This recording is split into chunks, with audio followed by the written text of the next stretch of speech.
This communique is issued by the bishops of AMECEA on the 20th AMECEA Plenary Assembly, which brought together cardinals, bishops, archbishops, bishops, priests, religious men and women, and the laity, and all other delegates, our cooperating partners.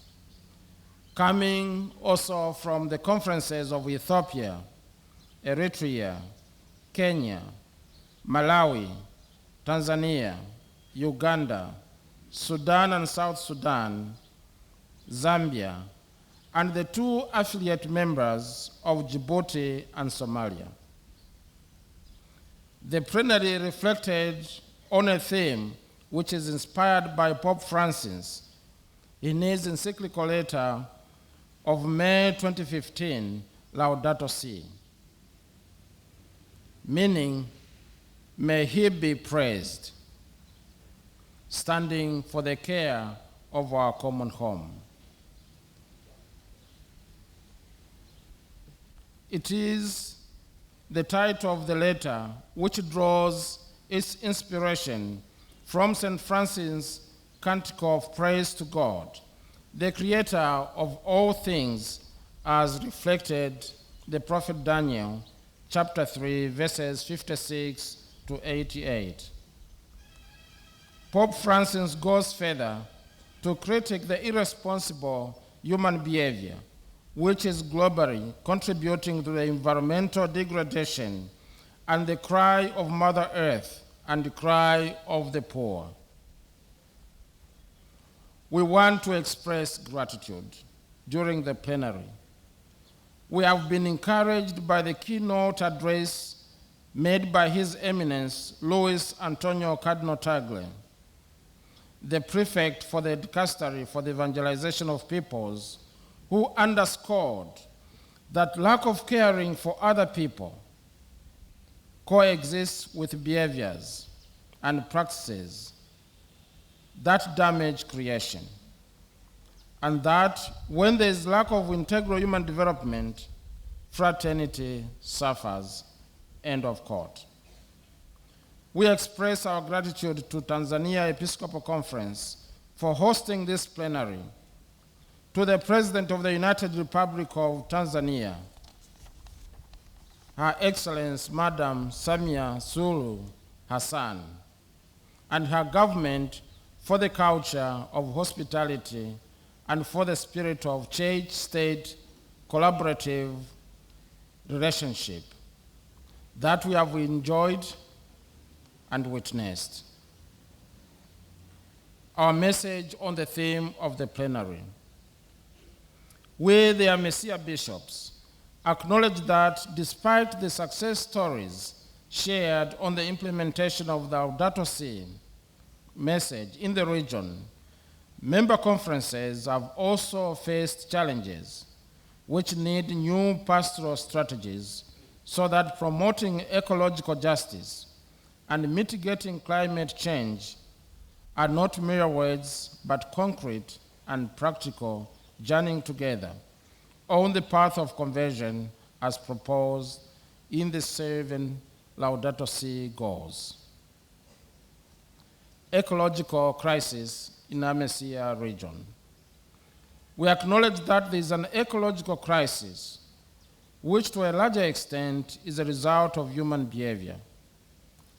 In the region, the ecological crisis is now evidenced by the negative effects of the climate change, which include droughts, floods, cyclones, among other disasters. All these are posing a growing threat to the socio-economic development of our countries and to the sustainability of people's livelihood in Eastern Africa. The scramble for natural resources has often resulted in two conflicts and displacement of innocent people, the defenseless poor, which make the cry of the earth and of the poor even louder. Expression of concern. We express deep concern over the rate at which Forests are being depleted due to use of firewood, charcoal burning, and our infrastructure construction activities, while the people are not making enough efforts to replant trees and taking care of the earth as we utilize the fruits of the earth. We are equally concerned about the poorly regulated mining, extractive industry activities. All these are contributing to the pollution and environmental degradation in AMECEA region. We are aware that addressing these issues touches on economic justice and fairness, and as such, they cannot be adequately addressed without providing alternatives, such as promoting the use of other sources of energy, like solar, wind energy, and other means of livelihood. Commendation. Pope St. Paul VI remarked in his encyclical letter, Evangelii Nuntiandi, of 1975, that modern people listen more to witnesses than to teachers. And if they do listen to teachers, it is because they are first witnesses.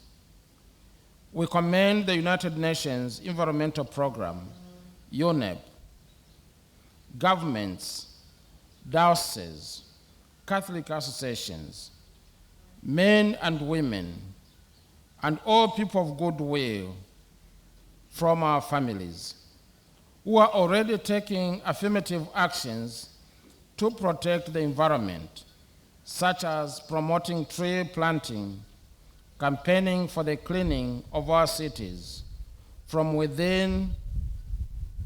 thin plastic, and for effective waste management systems in our countries.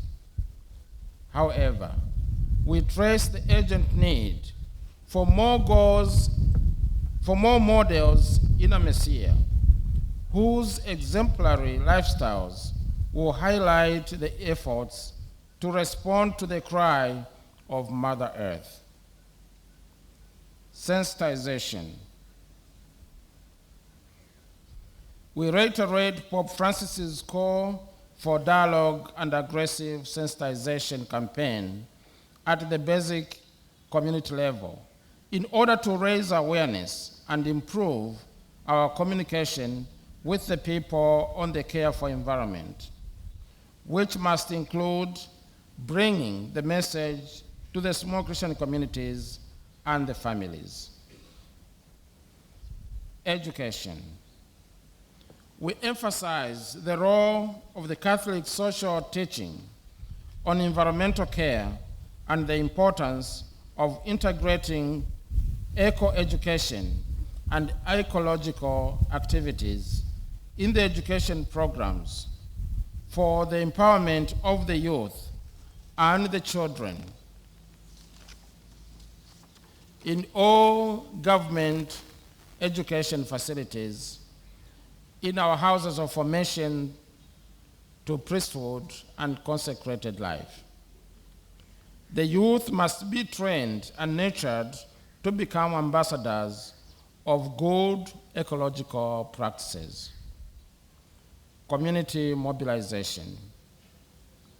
We also underline the need for the Catholic Church in AMECEA region to mobilize the communities on the care for environment and mindset change. And since climate change effects are affecting every member of the society, we commit to partner with governments, other denominations of our brothers and sisters who are Christians, and the interfaith with other faith communities, families, the private sector, non-governmental organizations, community development organizations, and all people of goodwill. Advocacy. We underscore the need for all conferences in AMECEA region to strengthen their advocacy role towards environmental care policies and laws that will curb the negative human practices, but in a way that is sensitive to the welfare of their people as guided by the principles of social justice. And in conclusion, we, the Catholic bishops in the AMECEA region, firmly make a commitment to respond to the cry of the earth and the cry of the poor in fulfillment of our God-given mandate. God willed that man should cultivate and care for the earth. Genesis chapter 2, verse 15.